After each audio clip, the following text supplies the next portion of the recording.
From 1806 through 1813, the Bavarians were the most important of Napoleon's Rhine Confederation allies, fighting in numerous campaigns throughout Europe.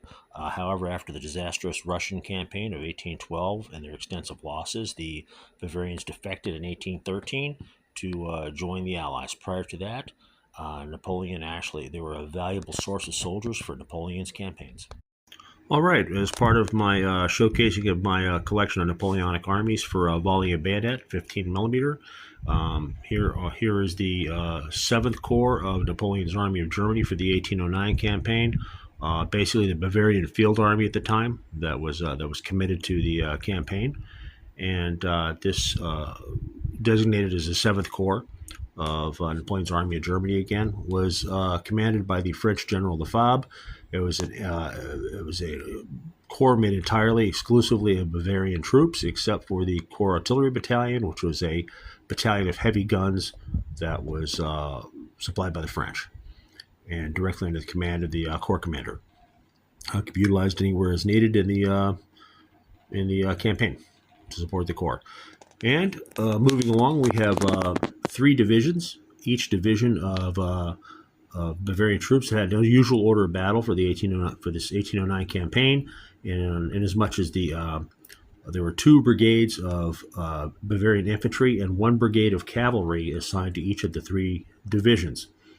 The Bavarians had each brigade was made of 2 regiments of infantry with 1 light battalion, along with an attached cavalry brigade. Each cavalry brigade had 2 to 3 regiments of Bavarian cavalry assigned to it. Could be chevaliers and dragoons. Be a mix. And the divisions each had a foot artillery battalion and a horse artillery battalion. And the foot artillery supported the infantry brigades. The horse artillery battalion attached to the cavalry brigade. So each brigade in itself was kind of an independently operating. It could be, striking force. And it did not need to call upon corps reserves or army reserves. It was pretty self-sufficient.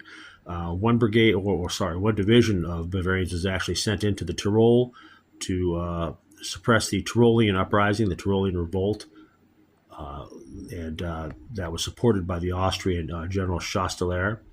And the Bavarians did well in the Tyrol. They also went ahead and were some of the only Rhine Confederation troops that Napoleon trusted enough to and counted on to actually partake in frontline combat operations against the Austrians during the campaign, which they did, and they fought well. The Bavarian army this time had a pretty high complement of veterans. These were large brigades. They were well staffed by their, well funded by the troops. They had regiments were up to strength for the most part, and they fought well. And so some of the other Rheinbund units were elsewhere on line of communication duties. The Bavarians actually were valued as much as the French. Again, there are 3 divisions of Bavarians. There was the divisions of von Wrede, von der Au, and Prince Ludwig.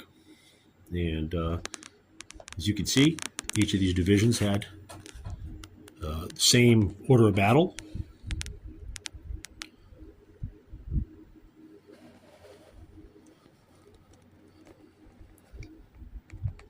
And they went ahead and proved themselves in combat against the Austrians. They're ancient enemies. And we'll go ahead and take a look from another view so that you can actually see how I do the organization, basing, and labeling for the units for Volley and Bayonet. And each of these brigades basically is anywhere from 1,500 to 3,500 men in Volley and Bayonet. Cavalry brigade is going to be maybe 1,000 to 1,500 cavalry. Infantry, 1,500 to 3,500 men.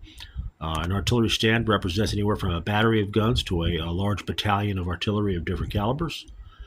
And so you can kind of see the scope of how the game is played. This is a grand tactical game. You can scale down if you'd like to have the units represent smaller numbers of men. So you could go ahead and play maybe play each stand representing a regiment or even a battalion of infantry. If the historical parameters call for it. But generally, each of these is pretty much a brigade, and a single stand being a battalion. And here is the rear view of the 7th Corps of Napoleon's Army of Germany for 1809, the Bavarian Corps. You can see from this view, from this angle, that again, using Volley and Bayonet rules and organization and basing, each infantry stand is a brigade representing 2 regiments plus a light battalion of infantry. This is an entirely Bavarian corps except for the Corps Heavy Artillery Battalion, that was French. The 7th Corps is commanded by General Lefebvre. And let me go ahead and just basically show you. We've got starting with the Corps Commander himself, and his immediate assets under his control will be Lefebvre and his 7th Corps Artillery Battalion. All of my units are labeled for easy organization and tracking. As you take losses, you can just go ahead and use your reference sheet and mark them off and continue with the game quickly and accurately. The 1st Division is Division Ludwig. There is Ludwig's the command stand himself on the left, General Ludwig, and his division is lined up with him in line of march towards the objective here in the distance. Next to General Ludwig is the Division Artillery Battalion, representing several batteries of artillery of different calibers. You have Brigade Vincenti. Next to that, which is 2 regiments of Bavarian infantry with an attached light battalion. The light battalion can be detached for skirmishing duties, represented by the single casting stand here marked Vincenti.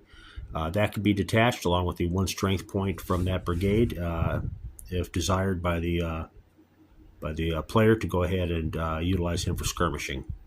Or he could be merged back into the brigade strength, or he can be placed directly behind him or in front of him to act as as a dedicated skirmisher closely attached to the brigade. Next, we have Brigade VII, also part of Division Ludwig. Again, 2 more regiments of Bavarian infantry, plus the brigade's attached light battalion. Brigade VII's light battalion is shown next to him. Again, you can have him detached for skirmishing or merged back into the brigade strength. You have Cavalry Brigade Vireg. You have a combination of Bavarian Chevaliers and Dragoons, see by the different uniforms. And Cavalry Brigade Vireg has several regiments of cavalry, along with a attached Horse Artillery Battalion Horse Artillery Battalion Vireg. And this unusual organization, order of battle for the Bavarian divisions in the 1809 campaign, actually worked pretty well for them. Almost like a miniature corps. It had its own infantry, artillery, and cavalry components. Kind of unusual, but the Bavarians fought very well in the 1809 campaign. They were highly regarded by the French. Napoleon valued the Bavarians. They had a high complement of veterans in this campaign. They fought well in the Tyrol against the Tyrolean uprising that was supported by Austrian General Chasteler. And they also fought well in the battles leading up to, including Aspern-Essling and Wagram.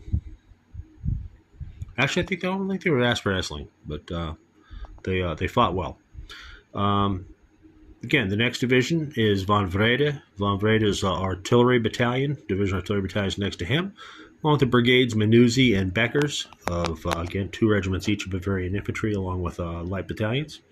The Cavalry Brigade Seidwitz was attached to the division, part of it, along with the Horse Artillery Battalion Seidwitz. And last but not least, Division von der Rohe.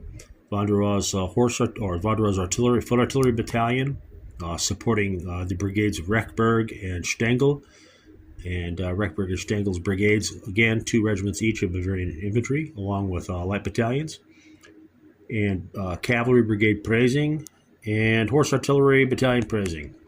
So you have the Bavarian 7th Corps, kind of rear view, just showing the units themselves. Again, the units fought well in the 1809 campaign and pretty much throughout the Napoleonic era. They were valuable allies of Napoleon, and until the 1813-14 campaign, where basically they had turned around and had joined the Allies. But they were in 1809 a highly valued combat component of Napoleon's army in Germany, and they were regarded highly enough to be used in frontline combat operations rather than line of communication duties. All right, well, thank you.